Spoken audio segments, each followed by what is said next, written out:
Thank you. Thank you, Paul, for the opportunity to talk. This has been fabulous, and to all the other presenters that I've listened to today.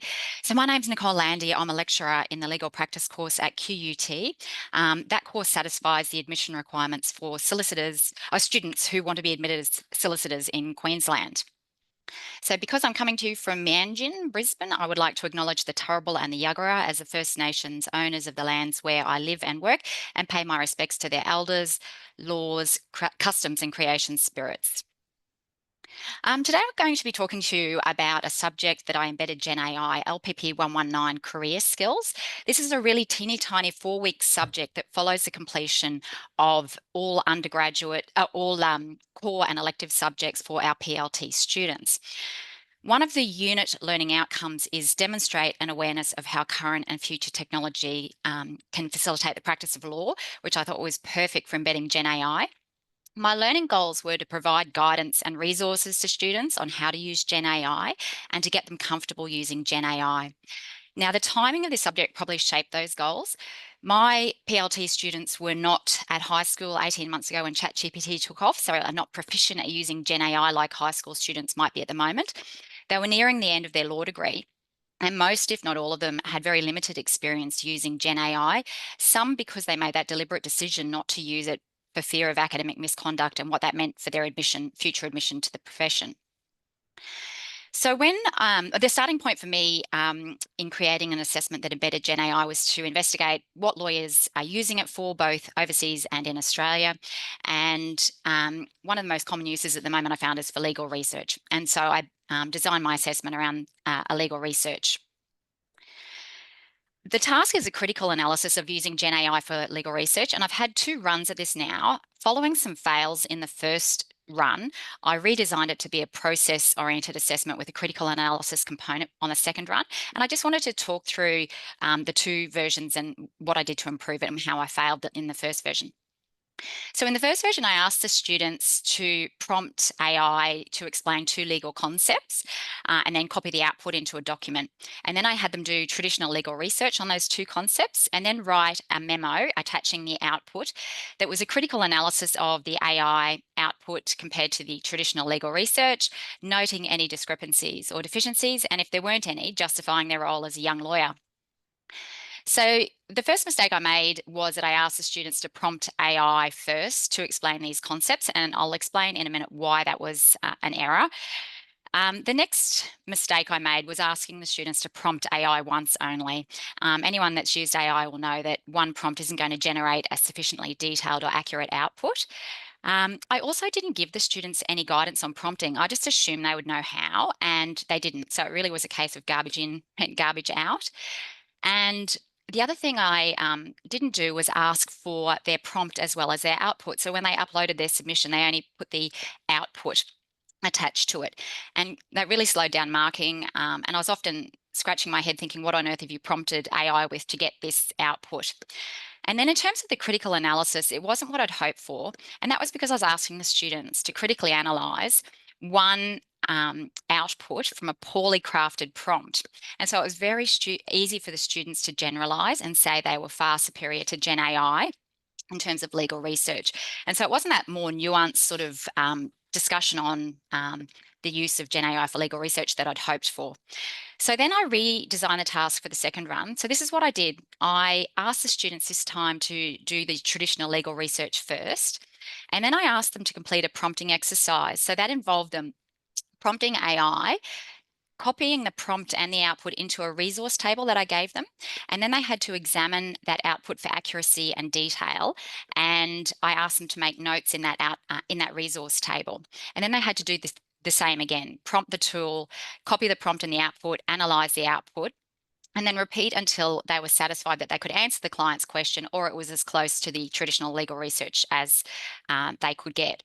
And then they had to write a memo that was a critical analysis of the AI output, the process of reaching that result, and then the use of GenAI for legal research. So just to point out the changes I made, firstly, by getting the students to do the traditional legal research first, they then had this to judge the AI output against. And then, as I mentioned, I got them to do a prompting exercise. And so this was getting the students to focus on the process of using GenAI, not just the product, although I did get them to analyse the product.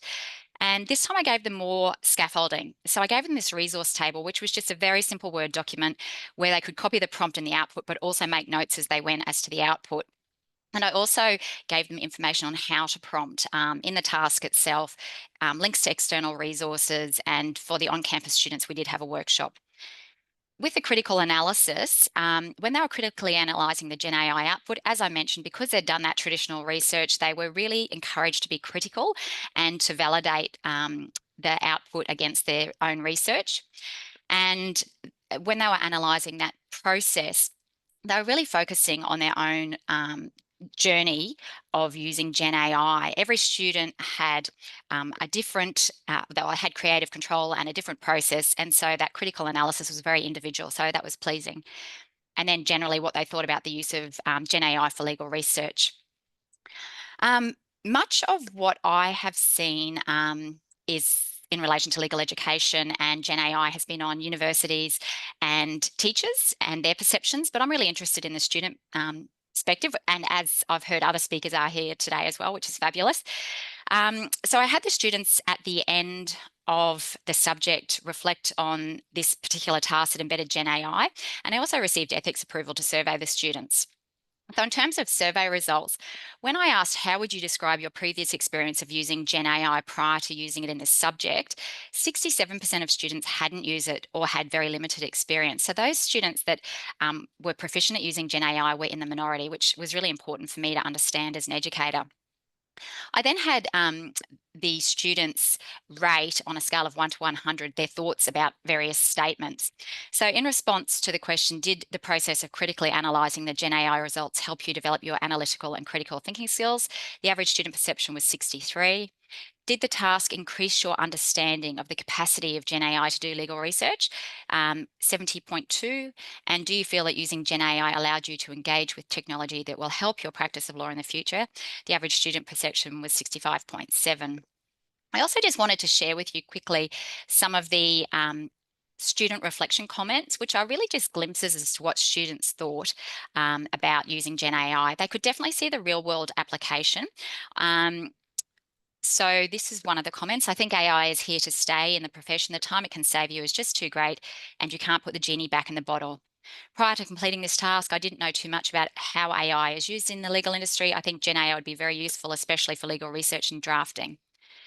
When I completed my undergraduate, ChatGPT wasn't even invented yet, so the Copilot research task was the first time I've ever used AI. I found it really, really helpful, and it kind of stunned me, and now I can actually see how AI can be used to enable productivity. However, I also wanted to share with you this comment in relation to the first version, my design fail. The task confirmed my view that GenAI is utterly useless when it comes to legal research. There is nothing GenAI can do for research that a human can't, and any answers that it gives must be checked as it has a tendency to be incorrect. This means that any research essentially must be done twice. So that to me tells me that I dissuaded at least one student, but probably a whole lot more, from using GenAI given my design fail. And there is research that says a student experience engaging with technology will affect their willingness to use that going forward. And so a negative experience at university will have a negative impact. So I guess that really brought home to me the importance of properly integrating AI into assessment tasks. The final common thread in a lot of the reflection was that prompting is important. Gen AI can only deliver good responses to good prompts and great responses to great prompts. I believe having the workshop available regarding how to properly use indicative words for Gen AI was necessary, particularly for those who are not familiar with the technology. Otherwise, without a deep interactive learning experience, the Gen AI may produce basic information rather than an in-depth output. And just to finish, I just probably wanted to show you what I learned from this task. The first takeaway for me was students really wanted prompt guidance, whether that be in the task itself, tutorials, workshops, links to external resources. The second version, in my opinion, really promoted equity because it didn't judge the students on their AI literacy or their skills. Each student had a self-directed conversation with the tool and then analysed that. So that was pleasing. And then my final takeaway is to experiment. Although I think the first version was a bit of a fail, I learned from that, and I think my skills increased, and hopefully, I've been able to pass that on to our students. So thank you.